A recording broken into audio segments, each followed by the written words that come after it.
Hallo Freunde, heute will ich euch zeigen, wie ihr die erste Reihe beim Fliesenlegen am besten meistert. Ich zeige euch dazu noch, wie ihr Mosaik mit in die Wandfläche verlegen könnt. Zuerst wird der Fliesenkleber aufgetragen, dies mache ich mit einer 10 mm Zahnkelle.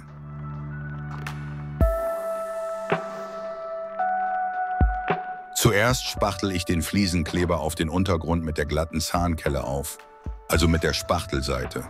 Das hat den Vorteil, dass der Kleber besser und vollflächig an der Wand haftet und die Zahnung nachher einfacher und gleichmäßiger ist.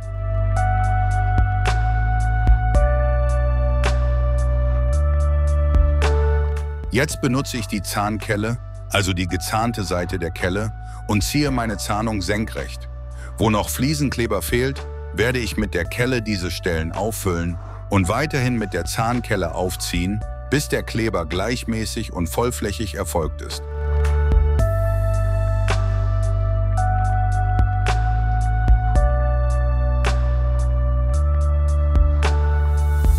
Wenn du wissen willst, welche Materialien und Werkzeuge ich benutze, dann schaue gerne in der Videobeschreibung nach.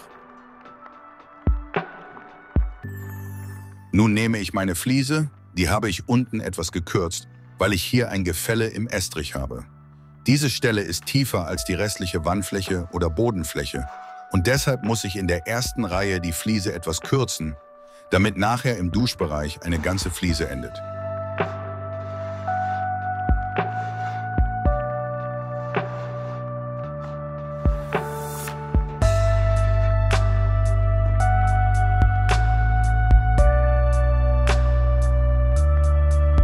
Die Fliese drücke ich fest an. Ich habe zuvor eine Kontaktschicht auf der Rückseite der Fliese gespachtelt.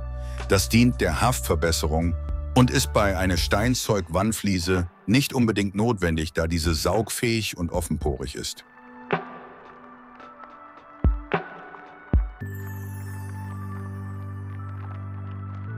Wir sehen eine schöne Haftung, außer am Rand gefällt mir das noch nicht ganz so gut. Da fehlte noch ein bisschen Fliesenkleber, da streiche ich noch etwas Kleber nach. Diesen Haftungstest, den mache ich einmal. Wenn der dann gut ist, sollte das für den Rest der Fläche auch kein Problem darstellen. Nun nehme ich Holzkeile und richte damit die Fliese nach meinem Laserstrich aus. Noch einmal zur Erklärung, wie ich den Laser auf Höhe ausgemessen habe. Ich habe mir im tiefsten Bereich des Fußbodens, das ist hier eine ebenerdige Dusche, die tiefste Stelle genommen, eine Bodenfliese hingelegt, die Wandfliese senkrecht draufgestellt. Dann bin ich noch einen halben Zentimeter höher gegangen. Das simuliert die Stärke des Fliesenklebers plus Fuge. Somit hatte ich dann die Höhe, an dem ich den Laser ausgerichtet habe.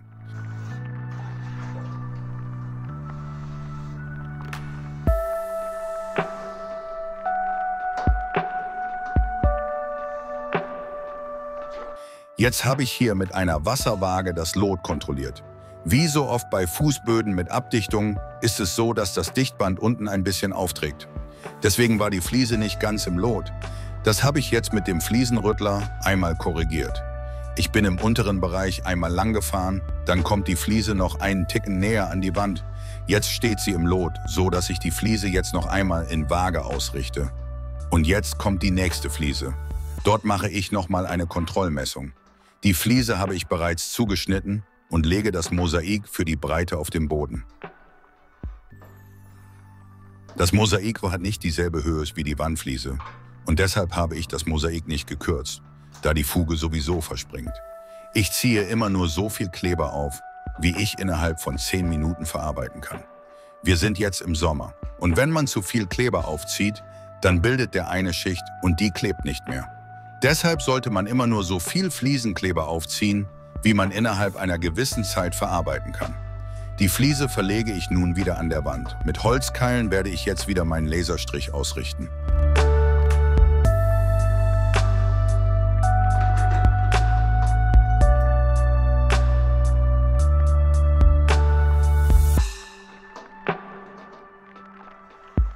Überschüssigen Fliesenkleber nehme ich weg.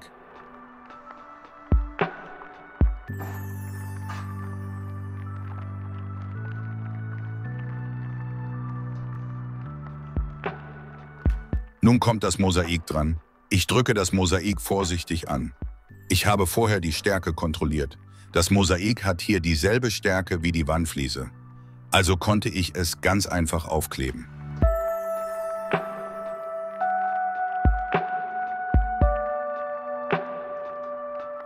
Jetzt habe ich mir ein Stück Wandfliese genommen und lege die Plan auf das Mosaik.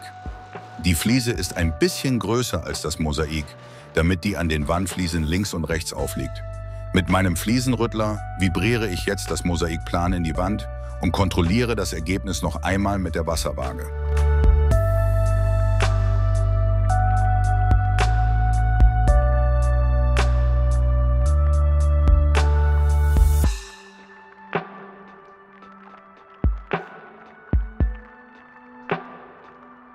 Die Fliese wird wieder kontrolliert und nach dem Laserstrich ausgerichtet.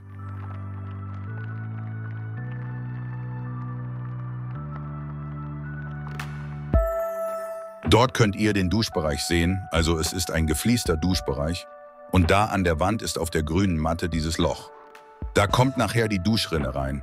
Deshalb muss ich hier etwas tiefer mit den Fliesen. Die Fliesen kürze ich, damit ich an der tiefsten Stelle des Fußbodens eine ganze Fliese habe.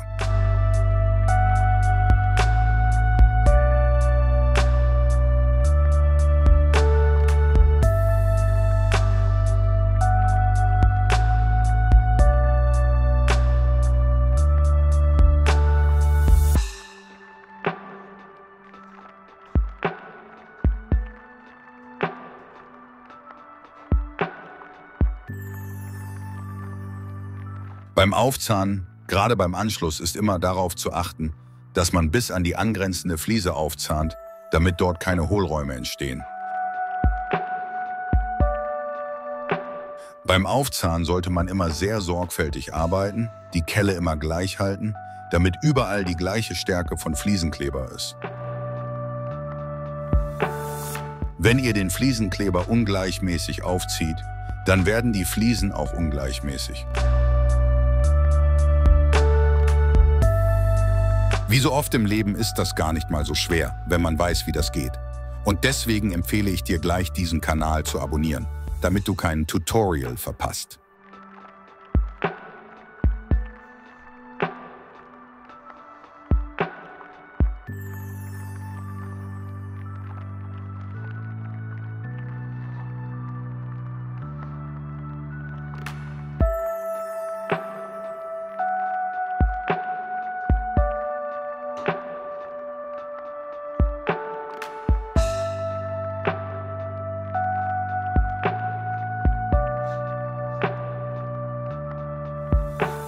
Jetzt spachtel ich wieder eine Kontaktschicht auf der Rückseite der Fliese.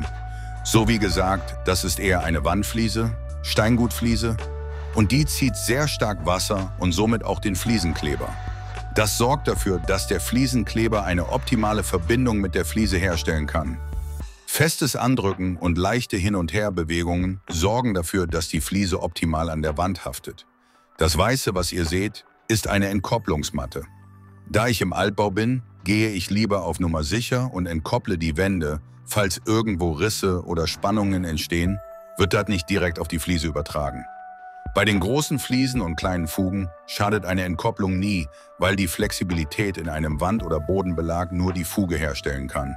Da die Fliesen heute immer größer werden und die Fugen immer kleiner, muss man zusehen, dass man diese Spannungen, die in jeder Fläche drin sind, bestmöglich auffangen kann.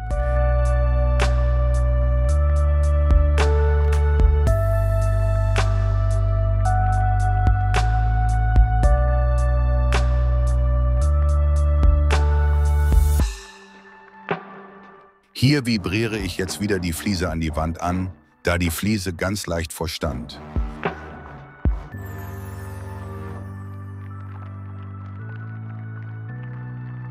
Wer einen Laser benutzt, richtet die Fliesen erst einmal grob am Laser aus und kontrolliert mit der Wasserwaage noch einmal die Feinheiten nach. Und wenn dann alles richtig ist, sollte die nächsten Reihen kein Problem sein. Ich hoffe, dieses Video hat euch gefallen. Somit habt ihr, glaube ich, das Prinzip verstanden. Ich wünsche euch noch viel Spaß auf meinem Kanal. Lasst ein Abo da und bis zum nächsten Mal.